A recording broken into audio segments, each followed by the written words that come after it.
Hai, Assalamualaikum. Jumpa lagi di mata kuliah Pendidikan Lingkungan Hidup, pertemuan kelima.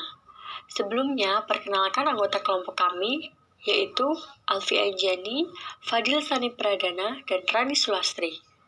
Di pertemuan kali ini, kita akan belajar bersama-sama tentang konservasi, sumber daya alam hayati, konservasi tanah, serta sistem penghijauan konservasi. Tujuan pembelajaran yang akan kita capai yaitu yang pertama, mahasiswa dapat menganalisis dan menjelaskan pengertian konservasi, menjelaskan pengertian sumber daya alam hayati, menjelaskan dan memahami konservasi tanah, serta menjelaskan sistem penghijauan konservasi. Yang pertama yaitu konservasi. Kita harus tahu dulu apa itu konservasi. Konservasi itu berasal dari kata conservation yang memiliki arti upaya memelihara apa yang kita punya atau keep or save what you have. Sedangkan secara harfiah, konservasi itu berasal dari bahasa Inggris yaitu conservation yang berarti pelestarian dan perlindungan. Nah, secara umum, konservasi itu merupakan upaya-upaya pelestarian lingkungan, akan tetapi tetap memperhatikan manfaat yang bisa didapatkan pada saat itu dengan cara tetap mempertahankan keberadaan komponen-komponen lingkungan untuk pemanfaatan di masa yang akan datang. Upaya-upaya yang dilakukan dalam konservasi adalah pengelolaan sumber daya alam secara bijaksana dengan berpedoman pada asas pelestarian. Jadi kita tetap memanfaatkan apa yang ada di alam, dari sumber daya alam, tetapi kita juga harus memelihara, melindungi, mempertahankan keberadaan komponen-komponen yang ada di dalamnya. Jadi kita akan terus memanfaatkannya di masa yang akan datang. Atau istilahnya kalau kita memanfaatkan sumber daya alam itu tidak akan habis atau tidak akan cepat habis kalau kita menggunakannya dengan bijaksana, yaitu dengan melakukan konservasi. Seperti upaya efisiensi dari penggunaan energi, produksi, transmisi, atau distribusi, itu juga merupakan konservasi. Kemudian adalah tujuan dan manfaat konservasi. Secara hukum, tujuan konservasi itu tertuang dalam Undang-Undang Republik Indonesia Nomor 5 Tahun 1990 tentang konservasi sumber daya alam hayati dan ekosistemnya, yaitu bertujuan untuk mengusahakan terwujudnya kelestarian sumber daya alam hayati serta keseimbangan ekosistemnya sehingga dapat lebih mendukung upaya peningkatan kesejahteraan masyarakat dan mutu kehidupan manusia. Selain itu, ada pula beberapa tujuan dari upaya konservasi, yaitu yang pertama, preservasi. Preservasi itu berarti proteksi atau perlindungan terhadap sumber daya alam dari eksploitasi komersial untuk memperpanjang pemanfaatannya bagi keperluan studi, rekreasi, dan tata guna air. Kemudian, kedua, pemulihan atau restorasi, yaitu koreksi kesalahan-kesalahan masa lalu yang telah membahayakan produktivitas pangkalan sumber daya alam. Yang ketiga yaitu penggunaan yang efisien mungkin, misalnya teknologi makanan harus memanfaatkan sebaik-baiknya biji rambutan, biji mangga, biji salak, dan lainnya yang sebetulnya berisi bahan organik yang dapat diolah menjadi bahan makanan. Yang keempat yaitu penggunaan kembali atau recycling bahan limbah buangan dari pabrik, rumah tangga, instalasi-instalasi air minum, dan lain-lain. Yang kelima, mencarikan pengganti sumber daya yang sepadan bagi sumber daya yang telah menipis atau habis sama sekali. Misalnya tenaga nuklir itu menggantikan minyak bumi. Yang keenam, penentuan lokasi yang paling tepat guna. Cara ini merupakan cara yang terbaik dalam pemilihan sumber daya alam untuk dapat dimanfaatkan secara optimal, misalnya pembuatan waduk yang serbaguna.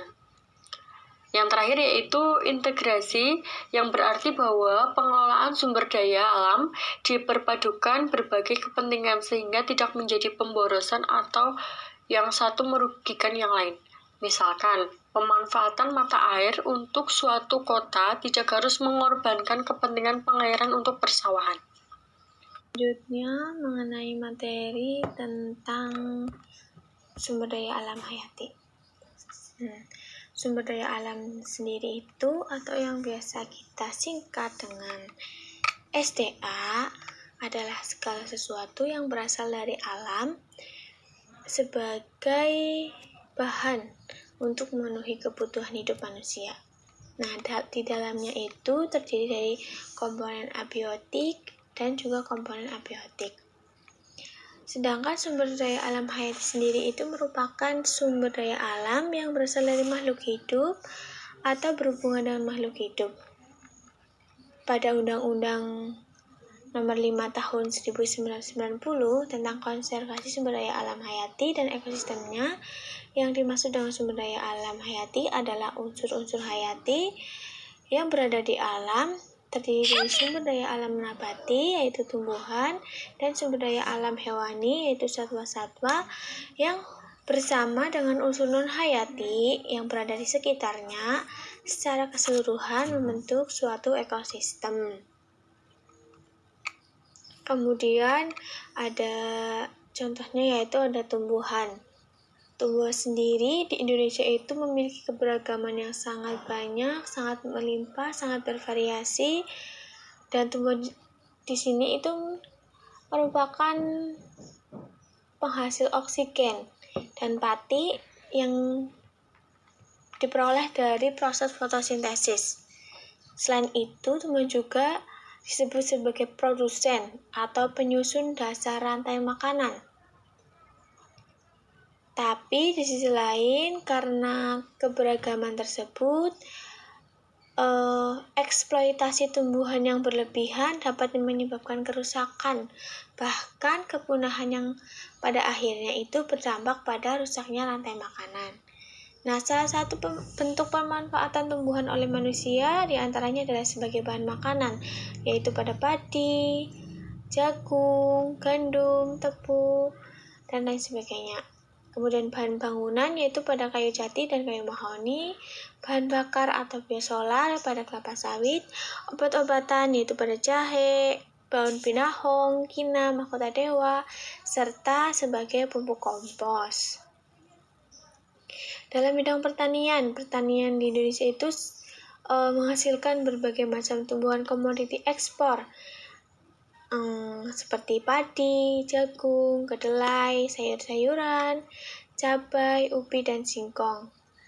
Tapi di sisi lain juga Indonesia itu dikenal dengan hasil perkebunannya, seperti perkebunan karet, untuk bahan baku ban, kelapa sawit, bahan baku minyak goreng, tembakau, obat-obatan, dan rokok, kapas sebagai bahan baku tekstil, kopi, bahan minuman, dan tebu, bahan baku gula pasir. Kemudian dalam bidang hewan, peternakan, dan perikanan. Sumber daya hewan itu berupa hewan liar maupun hewan yang sudah jinak atau sudah dibudidayakan. Nah, pemanfaatannya itu contoh sebagai pembantu pekerjaan manusia. Misalnya kerbau untuk membajak sawah pada zaman dahulu, tapi zaman sekarang juga masih ada. Kemudian kuda sebagai juga bisa membantu pekerjaan manusia, delman, kemudian unggas, sapi, bahan makanan. Nah, karena banyaknya hewan-hewan yang sudah langka atau hampir punah, maka untuk menjaganya agar keberlanjutannya tetap ada di dunia itu dilakukan suatu pelestarian, yaitu pelestarian in situ dan pelestarian ex situ. Pelestarian in situ sendiri itu adalah pelestarian yang dilakukan di habitat asalnya. Sedangkan pelestarian ex situ itu adalah pelestarian dengan memindahkan hewan tersebut dari habitatnya ke tempat lain. Kemudian konservasi tanah. Konservasi tanah itu adalah kegiatan atau upaya usaha untuk mencegah terjadinya erosi, memperbaiki tanah yang rusak, dan memelihara serta meningkatkan produktivitas tanah agar tanah dapat digunakan secara berkelanjutan. Dari adanya sumber daya alam yang dieksploitasi tumbuh-tumbuhan sehingga bisa menyebabkan bencana. Maka di sini kita akan mempelajari tentang konservasi tanah. Nah, dari pengertian tersebut, konservasi tanah itu memiliki tujuan utama, yaitu untuk mendapatkan tingkat keberlanjutan dari produksi lahan dengan menjaga laju kehilangan tanah tetap di bawah ambang batas yang diperbolehkan. Secara teoritis itu dapat dikatakan bahwa laju erosi harus lebih kecil atau sama dengan laju pembentukan tanah. Nah, untuk menghadapi kemungkinan laju erosi yang semakin besar, maka diperlukan strategi konservasi tanah. Di antara lain, melindungi tanah dari hantaman air hujan dengan penutup permukaan tanah. Kemudian, mengurangi aliran permukaan dengan meningkatkan kapasitas infiltrasi. Kemudian, meningkatkan stabilitas agregat tanah. Mengurangi aliran permukaan dengan meningkatkan kekasaran tanah. Selanjutnya, dari strategi tersebut, kita juga bisa menerapkan metode konservasi yang dibagi menjadi 3 yang akan kita bahas. Yang pertama itu adalah konservasi secara agronomis atau secara vegetatif. Nah, metode konservasi vegetatif ini adalah penggunaan tanaman dan sisa-sisa tanaman untuk mengurangi daya penghancuran tanah oleh butiran hujan yang mengurangi jumlah dan daya perusak aliran permukaan.